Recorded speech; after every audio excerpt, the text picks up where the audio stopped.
I've had several students ask, Mr. Norcross, I have trouble putting the sword back in the saya. It takes me forever and I don't feel like I'm doing it right. Well, don't ever let a teacher tell you that there's only one way to do it or that their way is the only right way. There are several ways to put your sword back, which is called Noto.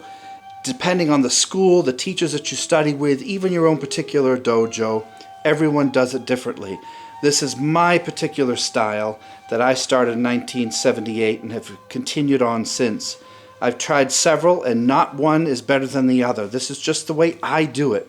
So depending on your teacher and your style, your dojo, do it that way, please. This is just the way that I do it and the way that my students do it in my dojo. As you can see, I'm wearing white so you can see the sword nicely. This is the saya. The saya is the scabbard. You have the sagyo cord, which I don't usually unwrap, but this would go around the saya. I just have it the way that it came a couple years ago from this particular sword manufacturer. You have the suka, which is the handle. You have the suba, the guard, etc. So there's more points to the sword, but this is all you really need to know. When you're drawing the sword, depending on the style you're doing and the distance you are from the opponent, you will either go forward, stand still, or move back. When you're drawing the sword out, a lot of people have trouble pulling the sword out because they get stuck right about there. The blade is too long and they get stuck. Well, that's because they're not using footwork. Beware of sword schools that don't use footwork. You want to pull your hip back so that when you start to draw, the saya comes out first toward the opponent so that you could hit with this like a boshi here. This is a strike, but bringing this out allows you to pull the saya back, which is the key to drawing the sword. And again, you want to make sure that you move your leg with it so that the sword comes out very swiftly here. So very carefully.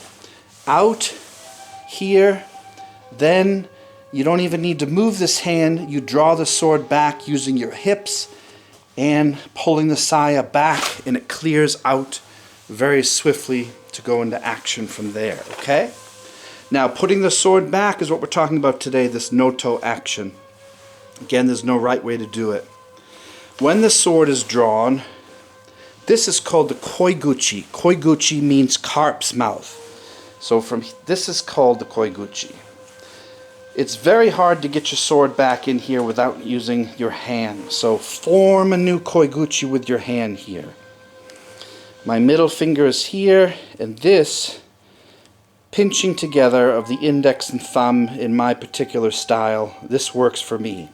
So I make a new carp's mouth with my skin so that I can feel the sword going back like drawing the bow on a violin. Without that, it's very hard to do and you're going to spend forever.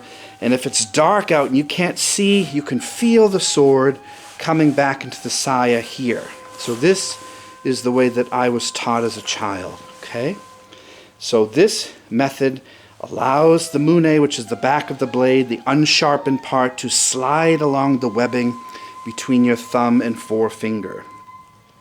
Eventually the kisaki, which is the tip here, this is the kisaki here, or the boshi. You'll find that the end, watch how the end just falls into that hole. Did you see it? And then the saya comes up. So watch again. Sliding the mune, the back of the blade, forward, or moving your hips depending on the style and again the distancing. All these are acceptable. Here, and then the kisaki falls into that koiguchi. Once you're there, return the saya back to the suba, and then the sword back into the obi belt, and you're ready to go. From the side here, again drawing out, pulling the saya back with the legs, with the hips, to draw and get distance. Do the sword kenjutsu that you need to, bringing the sword back here, drawing it back to the hip. I prefer to have the kashira toward the opponent here. Drawing out, smooth, vertical or horizontal, just depends on the style and cut you want to do. New koiguchi here. Slide the bow, slide the mune. Different ways depending on the school of doing this. Just pulling this back knowing where that kisaki goes. Do this thousands of times, thousands, till it becomes human nature.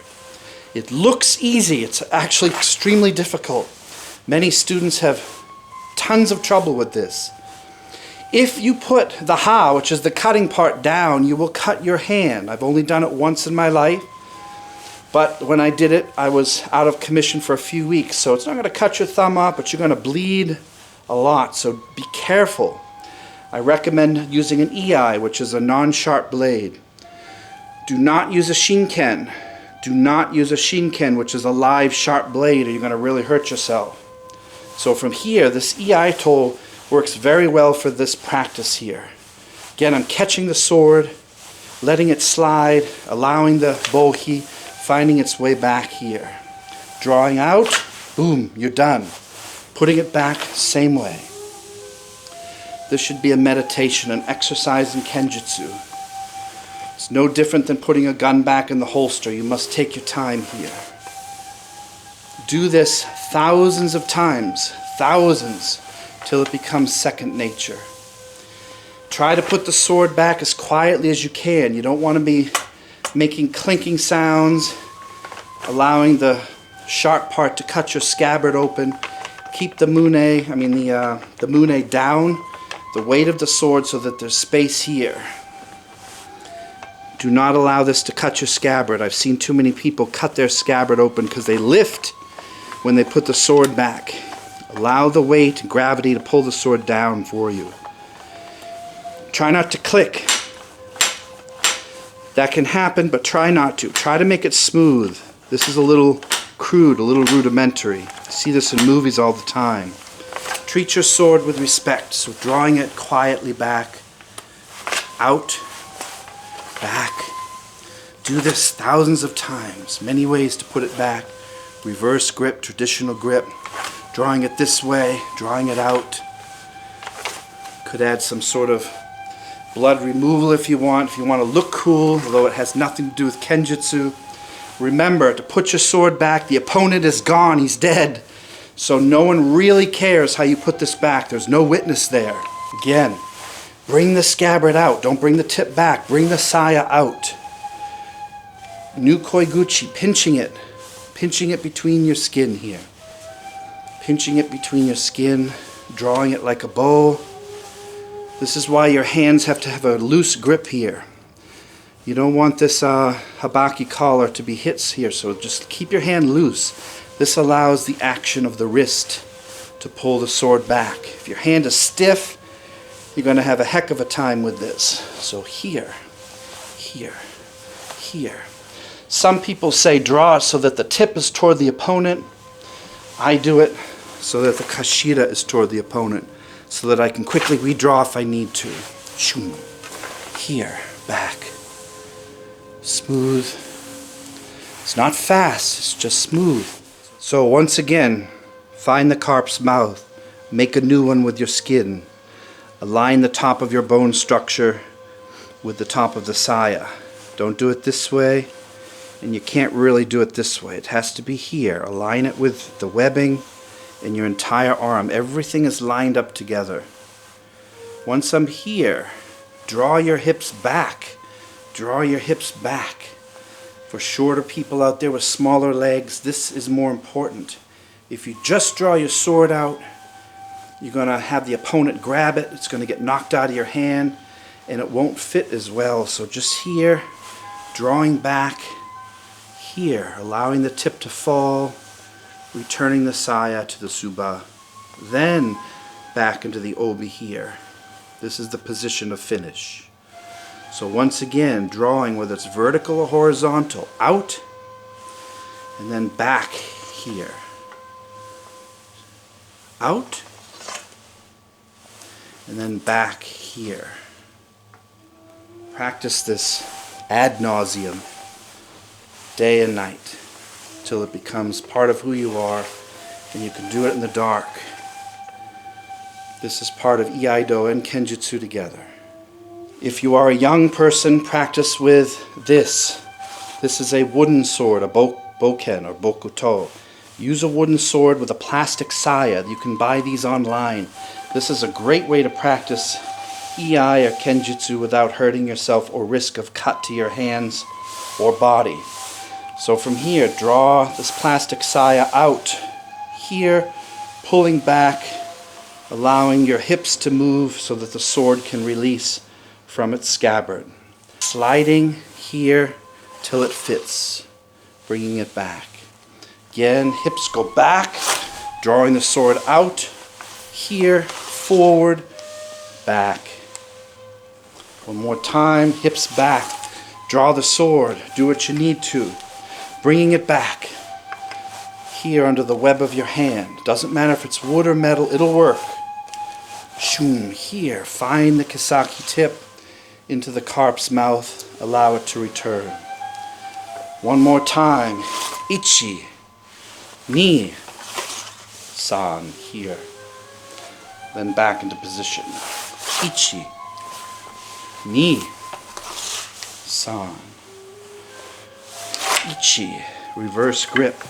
Ni, same thing, harder. Flipping the sword around, taking it in this way. Many ways of doing it. Ways up by your shoulder, up by your ear. Depending on the school and style, they'll teach you their way. Here, 1, 2.5. Make it swift. Practice with this until you get good enough to use an Iai metal sword. If you take the responsibility into your own hands literally and use a sharp sword such as this, a live blade, be careful, it'll cut your finger. So from here, very smooth, heavy blade, but sharp as a razor.